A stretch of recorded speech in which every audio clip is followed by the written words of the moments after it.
Hey guys, Bored Now here, and this is my review of episode 8, of the first season of Euphoria, and the episode is called Salt the Earth Behind You, and it is the season finale, of course, so this the end of the first season, and there is going to be a second season that's already been confirmed. But I'll give my overall thoughts on this season at the end and of this sort of finale.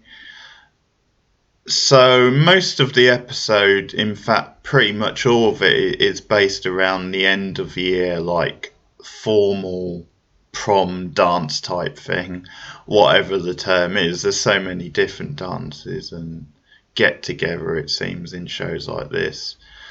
But basically it's the end of high school for all the characters, so you get a lot of reflections on their lives up to this point, a lot of reflection on high school, whether it's been a good experience or a bad experience, and about their futures sort of moving forward, but where they are as characters and all the rest of it. So I think on the whole I'm reasonably positive on this episode. I will start with what I think. It's an interesting one because it's one of those episodes where not a great deal happens. It is just sort of confirming where each character are in a sort of where they are in their lives in the show, that kind of thing. But I think also the fact that little happens is, I think it's making a point of that. It's making a point about the restrictions on the characters, that their kind of entrapment, or just the fact that in some cases they've just accepted their lives, if you see that sort of thing. So it could be a negative or a positive, whichever way you read it. But anyway, I'll get into it. I'll start with, as I said, the weakest aspect of the episode, in my opinion. And that is the Maddie Nate stuff. So Nate has the flashbacks this week. And they actually go on throughout the episode at certain points. And most of them focus on his football career. So his sort of playing football for the high school, big jock character, big aspirations, and we see, I think just signs of his aggressive sort of attitude and his alpha male sort of characteristics. It also shows then that's where he first meets Maddie, because Maddie is a cheerleader there, and their eyes sort of meet. But yeah, this stuff is the weakest, just because I think we're going through familiar beats with Nate and Maddie, and just a bit too repetitive. And unlike some of the other stuff in the episode with other characters, it's just not something that's that interesting to me. I think there's definitely been interesting episodes with them, but yeah, I think it's probably just the fact that I struggle to engage with them or struggle to really root for their relationship. Whereas I think obviously with the central relationship between Rule and Jules, I think although that you might say that's a doomed sort of relationship, which I think is part of the point this episode is making, at the same time they are kind of, there's light and dark, but I think they are characters you want to root for, sort of thing. So that relationship is a bit more well written, I think, which I spoke a bit about. So we get like the respective characters on their way to the dance, and we see that Nate's got a date who's like not Maddie, a different girl, and we see his mother kind of saying, I really like her, sort of thing. So they go off to the dance together,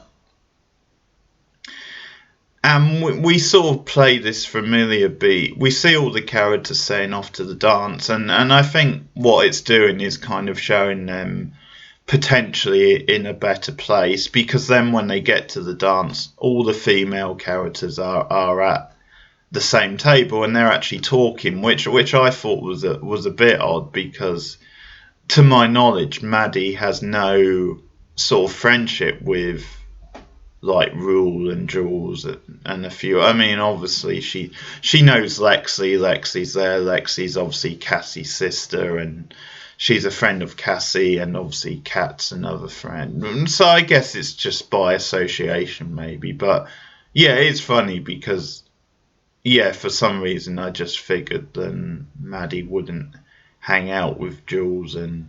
But I think it's just by association, and maybe I just had Maddie like sort of like picked as one of the sort of popular kids, and they're more sort of, if you want to say, outcasts. But anyway, they're all at the same table, and I think what the episode does, and what the opening does with them all variously going to the dance, is it does show. It's playing with where they are, but also this idealized version of their life where they're sort of at various times they're in a positive place or appear to be in a positive place. Because there's even a thing with Fez where he sort of finds it's got him praying, sort of, so this idea he's found God, but I think that's probably not true in reality. So then it's kind of playing with that throughout the episode. It's pulling the curtain back and saying, well, in many cases they're probably not in great places. So Nate and Maddie are playing the whole let's make the other one jealous, which we saw it in the first episode. So Nate goes with this girl, and I think we're meant to think then the reason he's taken her is to make Maddie jealous. So they're kind of flirting and dancing, and he's I mean, I don't think the other girl is. She just went with Nate because she liked him. I don't think there was any thought of Maddie or making Maddie jealous. So I think she's just dancing with Nate generally, whereas Nate is using it to make Maddie jealous. So he's sort of looking at her and dancing and flirting with the other girl. So then Maddie, a bit like in that first episode with Taylor, she picks a guy out and sort of takes him onto the dance floor and just flirtatiously so they're trying to make each other jealous. And at the same time, we do get a flashback, which it's a recent flashback, her and Nate again together. It's now more out in the open, I'm guessing because of the case being dropped against Nate, so they're not sneaking around like they were in the previous episode where they're sort of seeing each other in like the hotel room. Although Nate's father still doesn't approve on the relationship, it's more out in the open, so they are actually it's at Nate's house that they're together.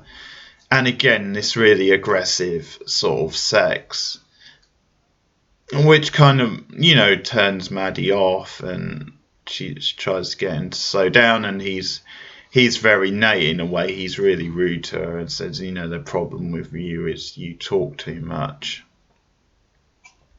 But then the whole thing about the pictures comes up again, the dick pictures, and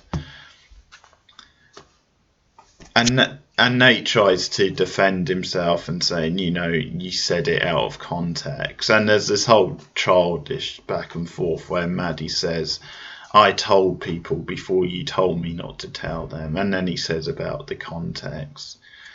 And that's when she presses him about, if you are into guys, if you are gay, then that's fine, sort of thing.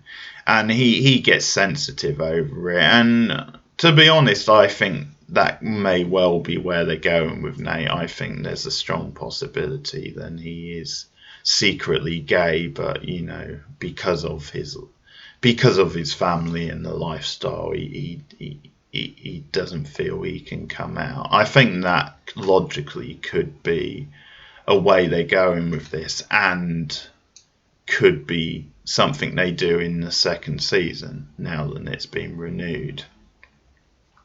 But yeah, it's sort of funny because when Maddie leaves the house, as she's leaving, Nate's dad gives her a warning and says, you're no good for my son.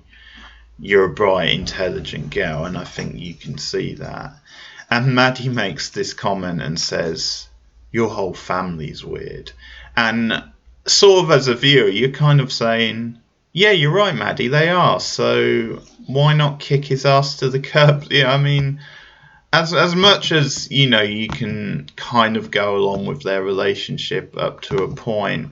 And I did quite like the Bonnie and Clyde kind of connection they made in one of the previous episodes. But to a certain extent, I mean, Nate has treated Maddie really bad, and as they say later, it's a destructive relationship, which I think is why they stay together in some ways. It's that aspect of no one else they understand each other on that very basic level, and no one else can understand them.